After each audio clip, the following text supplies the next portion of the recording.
SBET stock analysis and SBET stock prediction. I'll be showing you my exact play and everything with Sharplink, especially as I'm looking at it right now after a 72 freaking percent crash. What I'm not going to be doing is randomly buying here. So for context, having done well over 42,000 videos helps a ton. You know, no one else has done it like I've done it and documented them all. I mean, there's like really no one else. So all I will have to freaking say is that, let's follow up here. Yeah, I mean, yeah, beforehand I called it out to the upside.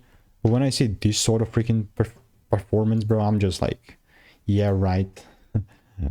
not it at all. I'm not willing to buy. So let me know what is your opinion. If you want to learn just a bearish market, I'll just stay away. I'll just skip, you know, unless there's a big catalyst. So stay tuned. And if you do want to learn how I'm making 5-10K per month trading, click the first link in the description, get my free emails, and I'll see you in the next one. Goodbye and enjoy.